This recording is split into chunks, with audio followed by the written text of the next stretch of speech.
स्वस्थ सिद्धांत प्रसारण में आपका स्वागत है। परमेश्वर पिता की स्तुति हो पवित्र वचनों के लिए जो हमारे मार्ग में उजाला करते हैं, अंधकार की छुपी हुई बातों को स्पष्ट करते हैं, यहां तक कि हमारे मन की बातें जो केवल हमें ही मालूम होती हैं वो भी उजागर कर देती हैं, हमारे सामने चित्रित रूप में ले आती हैं और हमें पश्चाताप का मौका मिलता है। बीते 2 सप्ताह से हमारे मनन का विषय है सोच विचार, मनुष्य के मन के भीतर चलने वाले सोच विचार, और हमारे मन में सही विचारों का उत्पन्न होना अत्यंत आवश्यक है। उत्तम विचारों के महत्व पर और अधिक क्या बोलूं, परमेश्वर के कुछ प्रसिद्ध जन हुए हैं, प्रभु के कुछ दास हुए हैं जिनके सोच विचार को लेकर के जो कथन है वो आप लोगों को सुनाना चाहता हूं। ब्रूस मिल ने इनका कहना है कि right living begins with right thinking, अर्थात उत्तम जीवन की शुरुआत उत्तम विचारों से होती है। फ्रांसिस शॉफर का कहना है, the spiritual battle is always in the thought world, जिसका मतलब है आत्मिक युद्ध हमेशा विचारों में ही होता है। रिचर्ड सिप्स का कहना है, thoughts are the seeds of action, विचार हमारे कार्यों के बीज होते हैं। जॉन स्टॉथ का कहना है, the secret of clean living is clean thinking, शुद्ध जीवन जीने का जो रहस्य है वो है शुद्ध विचार। इन दिनों में हम सीख रहे हैं विचार कैसे ना करें, हाउ नॉट टू थिंक, और अब तक हम लोगों ने इस विषय पर 2 पाठ सीख चुके हैं। We have learned 2 lessons up till now. Lesson number 1 was, do not think too much of yourself. पहला पाठ था अपने ही विषय में अधिक न सोचें। पिछले सप्ताह हम लोगों ने दूसरा पाठ सीखा था कि सांसारिक बातों में ही लिप्त न रहे। Last week we saw, do not be over occupied with earthly things. Today we are going to learn the 3rd lesson under how not to think, and that is, do not desire forbidden things. विचार कैसे न करें, इसके अंतर्गत आज हम लोग तीसरा पाठ सीख रहे हैं और वो है वर्जित वस्तुओं की लालसा न करें। मैं फिर दोहराता हूं, विचार कैसे न करें, तीसरा पाठ, वर्जित वस्तुओं की लालसा न करें। मनुष्य के जीवन में पाप का जो मूल कारण होता है, या यूं कहिए जो जड़ होता है या बीज जो होता है, वो मनुष्य का हृदय होता है।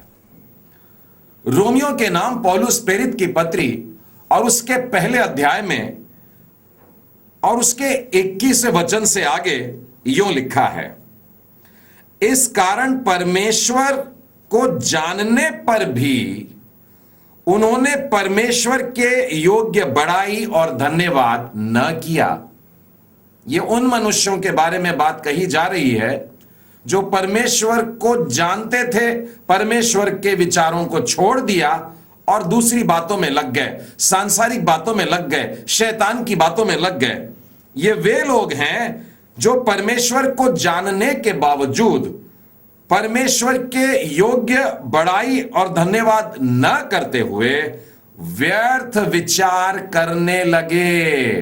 देखिए, बात फिर से मन के ऊपर जा रही है। परमेश्वर को छोड़ दिया क्योंकि मन में गलत विचार उत्पन्न हो रहे हैं, व्यर्थ विचार उत्पन्न होने लगे हैं, यहां तक कि उनका निर्बुद्धि मन अंधेरा हो गया। परमेश्वर जैसे उजाले को छोड़ करके, उस सच्चे अद्वैत उजाले को छोड़ करके मन अंधेरा ही तो होगा। अब देखिए 22वें में लिखा है, वे अपने आप को बुद्धिमान जताकर मूर्ख बन गए। परमेश्वर को छोड़ देते हैं, जो अपने विचारों में बुद्धिमान बन जाते हैं, जो अपनी इच्छा से चलना उत्तम समझते हैं, वो वास्तव में मूर्ख बन जाते हैं। प्रियो, बाइबल में इसी अध्याय में आपको पाप की जो सबसे अंधकारमय सूची है वो नजर आती है।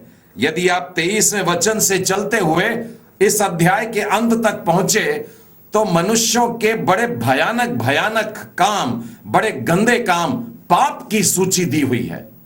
यहां पर हमको मिलता है 29वें वचन से आगे बता रहा हूं, अधर्म है, दुष्टता है, लोभ है, बैर भाव, डाह है, हत्या है, झगड़ा है, चुगलखोरी है, बदनाम करने वाले हैं, ईर्ष्यालु हैं, अभिमानी, डींग मार, बुरी बुरी बात बनाने वाले, माता पिता की आज्ञा ना मानने वाले, और ऐसे करते करते और भी भयानक सी ऐसी सूची है।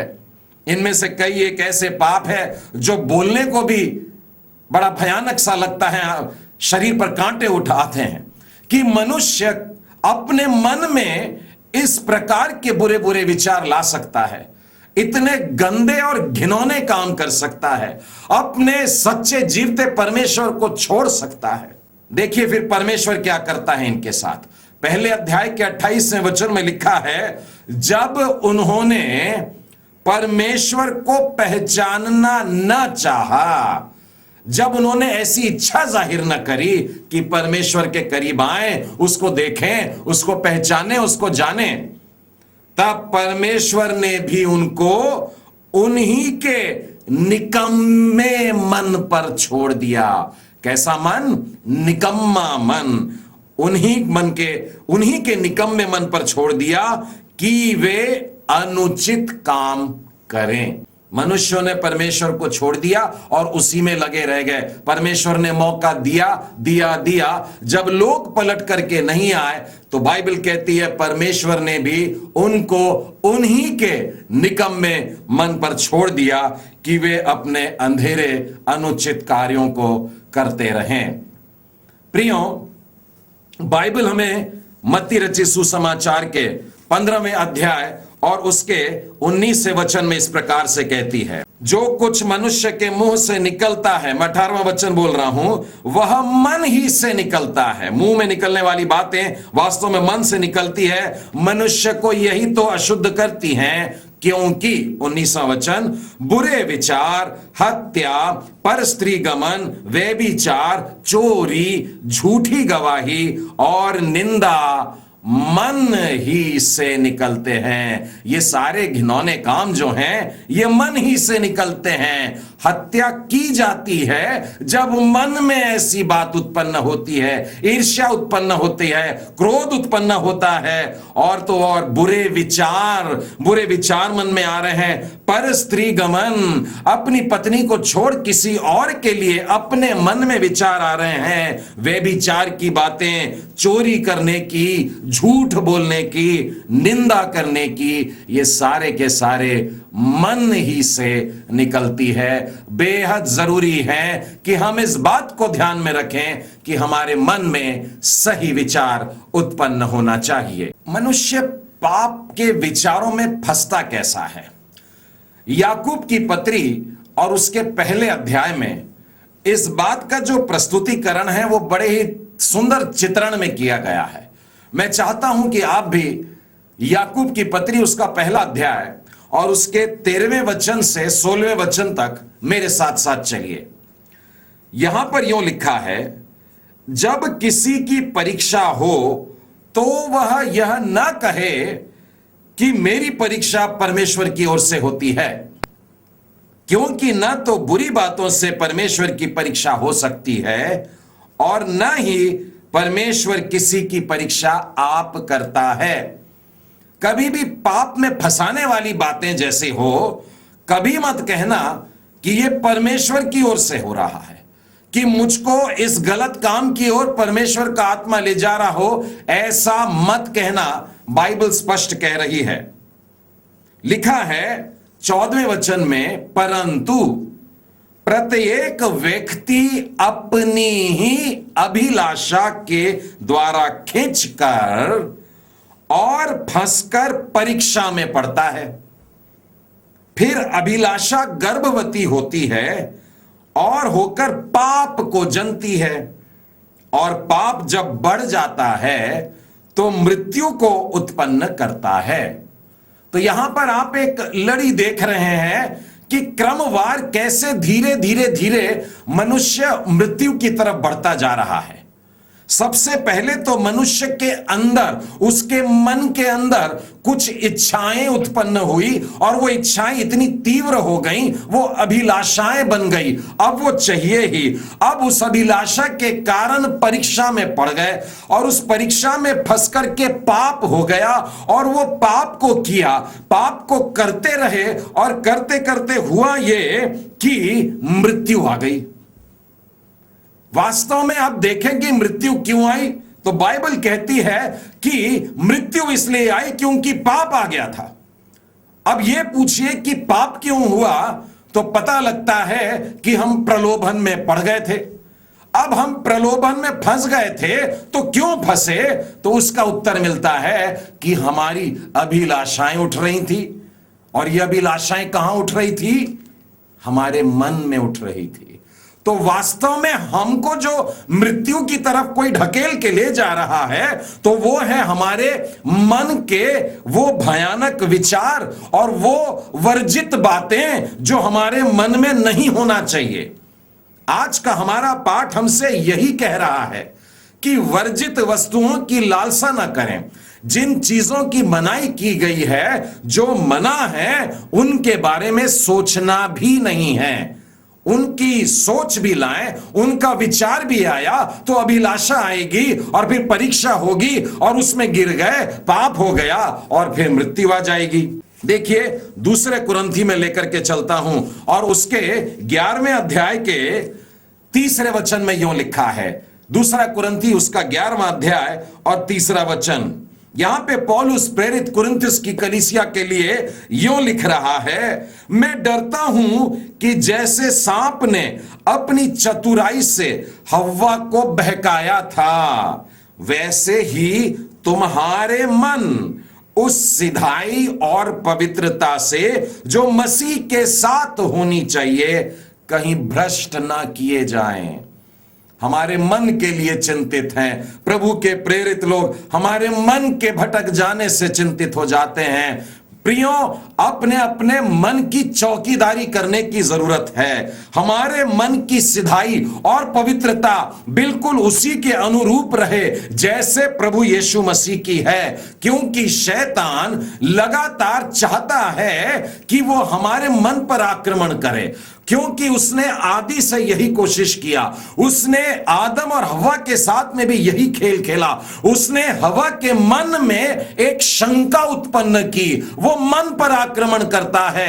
आज भी हमारे मन के ऊपर अपने जलते हुए तीरों को चलाना चाहता है। यहां पर वह अय्यूब के सामने हार गया था। उसने अय्यूब के मन में भी परमेश्वर के विरोध में चिंताएं, शंकाएं और परेशानियां डालने की कोशिश की। यह विचार कि परमेश्वर ने उसको छोड़ दिया है और न जाने क्या क्या, लेकिन शैतान उसके मन को हरा न सका, और अय्यूब ने अपने निश्चल मन को, अपने पवित्र मन को परमेश्वर के सामने शुद्ध बनाए रखा।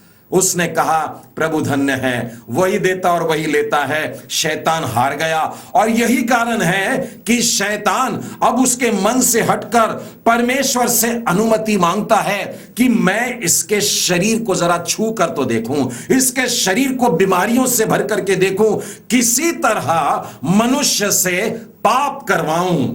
वास्तव में शैतान हमारे मन पर ही आक्रमण करता है। मैं आपको रोमियो की पत्री में लेकर के चलता हूं। रोमियो के नाम पौलुस प्रेरित की पत्री और उसके 7वें अध्याय में और उसके 23वें वचन में देखिए क्या लिखा है।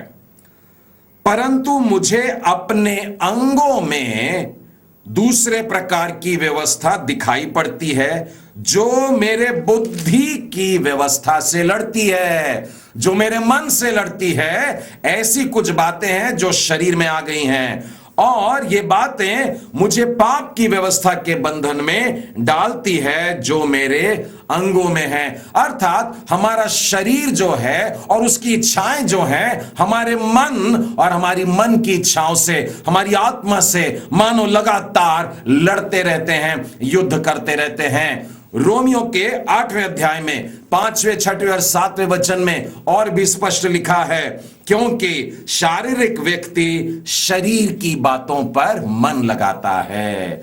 आज का हमारा पाठ कह रहा है प्रियो कि हमारा मन वर्जित वस्तुओं पर न लगे, ऐसी बातें जिनकी मनाही है उनका सोच विचार नहीं करना होगा। बाइबल कहती है शारीरिक व्यक्ति शरीर की बातों पर मन लगाते हैं, परंतु आध्यात्मिक आत्मा की बातों पर मन लगाते हैं। शरीर पर मन लगाना तो मृत्यु है, परंतु आत्मा पर मन लगाना जीवन और शांति है।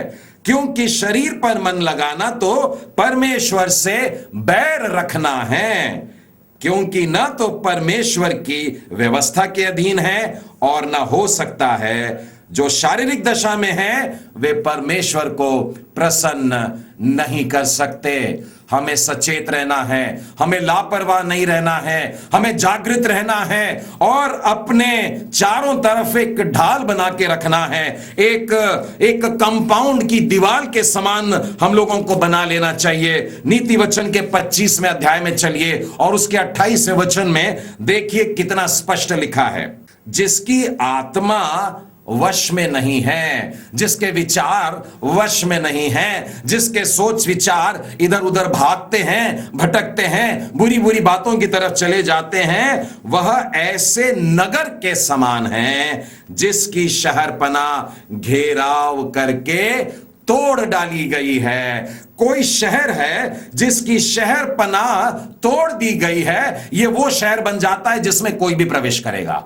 दुश्मन लोग आक्रमण करने के लिए रुक जाएं, इसलिए दीवार होती है। शैतान आपके मेरे जीवन में प्रवेश ना करे, इसके लिए दीवार होनी चाहिए। और यदि मैं लापरवाह रहा और यदि आत्मा को वश में न रखा, मेरे विचारों को मैं अपने नियंत्रण में नहीं रखता हूं, तो मेरी शहरपना टूटी हुई है, तो शैतान आकर के सीधा आक्रमण करेगा और इससे होगा ये कि मैं फिसल जाऊंगा, जिसे हम लोग कहते हैं बैकस्लाइड हो जाना। आत्मिक जीवन में आगे चलते चलते अचानक फिसलना शुरू हो जाता है। ये यहां से शुरू होता है, मन के विचारों से शुरू होता है। इसका उदाहरण के लिए मैं आपको इजराइलियों के जीवन से बताना चाहूंगा। वे इजराइली जो मिस्र देश की बंधुआई से निकले थे, याद करिए 40 बरस का लंबा सफर तय करके वे लोग उस स्थान की तरफ जा रहे थे जिसे परमेश्वर ने कहा था मैं तुम्हें देता हूं। और आप देखेंगे कि जितने लोग वहां से निकले थे सब के सब नहीं पहुंचते हैं। बड़े गिने चुने लोग हैं जो वहां पर पहुंचते हैं। इब्रानियों की पुस्तक के 11वें अध्याय के 15वें वचन में लिखा है, और जिस देश से वे निकल आए थे यदि उसकी सुधि करते तो उन्हें लौट जाने का अवसर था, परंतु वे लगातार प्रभु की ओर देखते जा रहे थे जो उनके आगे आगे चलता था। वे उस कनान देश की ओर देखते जा रहे थे जिसे परमेश्वर ने कहा था मैं तुम्हें देता हूं। वे दूध और शहद की नदियों के उस थल की तरफ देख रहे थे, उस देश को देख रहे थे जिसे परमेश्वर ने कह दिया था कि मैं तुम्हें वचन देता हूं, मैं तुम्हें उस ओर ले जा रहा हूं। वे एक उत्तम अर्थात स्वर्गीय देश के अभिलाषी हैं। ये सीधे बढ़ते जाते हैं, आगे चलते जाते हैं। लेकिन मेरे प्रियो मैं ये भी बताना चाहूंगा कि कई बार हमारे मन के अंदर जो विचार आ रहे हैं वो भी बड़ी आसानी से हमारी मित्र मंडली भी हम पर हावी हो जाती है। हमारे ऊपर अपने विचार कुछ इस तरीके से लेकर के आ जाती है कि फिर हम भटकने लग जाते हैं। मैं आपको गिनती की पुस्तक में ले चलता हूं और अब उस बड़ी भीड़ में से उन लोगों के वर्णन को करता हूं जो मिस्र से निकले तो थे परंतु कनान तक पहुंच नहीं पाए। आप खोलिएगा गिनतियों की पुस्तक और उसका 11वां अध्याय और उसके 5वें वचन में देखिए क्या लिखा है, हमें वे मछलियां स्मरण हैं जो हम मिस्र में सेंत मेत खाया करते थे, और वे खीरे और वो खरबूजे और वो गंदने और वो प्याज और वो लहसुन, वो सारी मसालेदार चीजें और वो सब कुछ मांस की चीजें पूरी की पूरी खा जाते थे। कितना मजा आता था। और वो कनान की तरफ चलते चलते अपने विचारों में मिस्र देश को लेकर के आते हैं, जिस देश में से परमेश्वर ने निकाला, जिस अंधकार में से परमेश्वर ने निकाल करके उजाले की तरफ लाना चाहा, जिस गुलामी में से परमेश्वर ने निकालकर आजादी की तरफ लाना चाहा, जिस पाप में से छुड़ा करके परमेश्वर उद्धार की तरफ लेकर के आना चाहता है। लेकिन कुछ मनुष्य हैं जो बीते जीवन की खुशियों को याद करते हैं, क्षणिक खुशियों को याद करते हैं। और ये कभी कभी इसलिए होता है कि उस भीड़ में कुछ लोगों की हम सुन लेते हैं। 4वां वचन कहता है, जो मिली जुली भीड़ उनके साथ थी वह कामुकता करने लगी, और इजरायली भी फिर रोने लगे और कहने लगे, हमें मांस खाने को कौन देगा। ये मन्ना से हमारा जी मचल गया, परेशान हो गए। परमेश्वर के देश की तरफ चलते चलते जब उन पुराने पाप के दिनों की याद करने लगे और क्षणिक खुशियों को याद करने लगे, तो ये वास्तव में फिसलने लगे और वापस पाप की तरफ और पाप के कारण मृत्यु की तरफ खींचे चले जा रहे थे। प्रियो, ये वो लोग हैं जिन्होंने मिस्र को शरीर के रूप में तो छोड़ा, लेकिन अपने मन से मिस्र को निकाल नहीं पाए। मिस्र का शब्द का अर्थ होता है अंधकार। हमें परमेश्वर ने अंधकार से निकाला, लेकिन हमारे मन के अंधकार को अगर हम दूर नहीं करते हैं तो हमारे लिए मुसीबत बनी रहती है, कनान में प्रवेश नहीं कर पाएंगे। भजन संहिता का 26वां अध्याय देखे और इसके दूसरे वचन से आगे यो लिखा है, हे यहोवा मुझे जांच, मुझको जांच और परख ले। कितनी अद्भुत प्रार्थना है। लोग साधारणतः परमेश्वर को या तो धन्यवाद देने की प्रार्थना करते हैं या तो कुछ मांग लेते हैं। और देखिए प्रभु का यह भक्त दाऊद क्या कह रहा है कि तू मेरे हृदय का परीक्षण कर, इसको जांच ले और मेरे मन और हृदय को परख, क्योंकि तेरी करुणा तो मेरे आंखों के सामने है। और वो अब अपनी गवाही देना चाहता है, मैं सत्य मार्ग पर चल रहा हूं, मैं निकम्मी चाल चलने वालों के संग नहीं बैठता, मैं ना तो कपटियों के साथ में जाऊंगा और ना मैं कुकर्मियों की संगति से घृणा, और ना तो दुष्टों के साथ में बैठूंगा। वो सारे गलत कामों से अपने आप को दूर करता है, प्रभु के सामने ला करके रखता है और कहता है, प्रभु जी मुझको जांच ले। वो अपने मन को किस लिए जचवाना चाहता है? वो ये कहना चाहता है, प्रभु जी इसमें अब भी अगर कहीं कोई दाग है, कहीं कोई कलंक है, तो मेरे मन को धो देना, क्योंकि परमेश्वर का वचन हमें वास्तव में शुद्ध करता है। भजन संहिता 139 में लिखा है, हे परमेश्वर मुझे जांच कर जान ले, मुझे परख कर मेरी चिंताओं को जान ले और देख कि मुझ में कोई बुरी चाल है कि नहीं, और अनंत के मार्ग में फिर मेरी अगुवाई कर। बहुत जरूरी है कि हम अपने मन की शुद्धता के लिए परमेश्वर के समीप आए। प्रभु यीशु मसीह का लहू हमें सारे पापों से शुद्ध करता है। मैं बहुत छोटा था तब एक बार एक मंडली में बैठ करके एक भजन याद किया था, जो सुन सुन के मेरे कानों में बैठा, जिससे यह पता लगता है कि मनुष्य अपने मन को नहीं धो सकता। उसकी 2 लाइन सुनाना चाहता हूं। मेरा मन धो देना प्रभु बिनती करूं बार बार, मेरा मन धो देना प्रभु बिनती करूं बार बार। मन मेरा हो गया पापों से मैला, मन मेरा हो गया पापों से मैला, मैं धोते धोते हुआ लाचार प्रभु, मैं धोते धोते हुआ लाचार प्रभु बिनती करूं बार बार। मेरा मन धो देना प्रभु बिनती करूं बार बार। प्रभु यीशु मसीह का लहू है जो हमें सब पापों से शुद्ध करता है, और इसीलिए हमारे मन को शुद्ध करने के लिए हमें अपने प्रभु के पास आना है। इब्रानियों का 9वां अध्याय 14वां वचन कहता है, जो मसीह का लहू, जिसने अपने आप को सनातन आत्मा के द्वारा परमेश्वर के सामने निर्दोष चढ़ाया, तुम्हारे विवेक को मरे हुए कामों से क्यों ना शुद्ध करेगा, ताकि तुम जीवते परमेश्वर की सेवा करो। हमारे मन को शुद्ध करेगा यीशु का लहू, जरूर इस प्रकार से करेगा। एक उदाहरण आपको देकर के समाप्त करना चाहूंगा। प्रेरितों के काम को खोलिएगा, प्रेरितों के काम और उसके 24वें अध्याय और उसके 16वें वचन से आगे देखिए क्या कहता है। इससे मैं आप भी यत्न करता हूं कि परमेश्वर के और मनुष्य की ओर मेरा विवेक सदा निर्दोष रहे। हमारे मन को निर्दोष होना बहुत जरूरी है।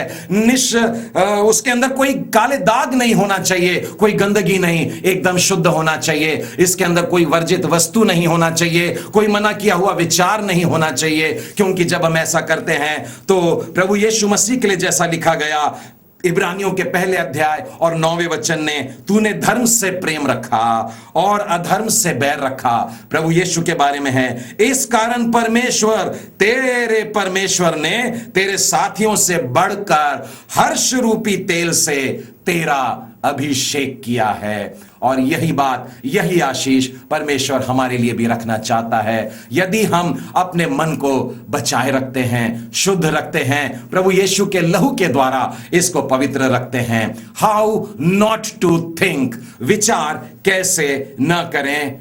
Do not Dzire forbidden things, वर्जित वस्तुओं की लालसा न करें। परमेश्वर पिता आप सबों को आशीष दे।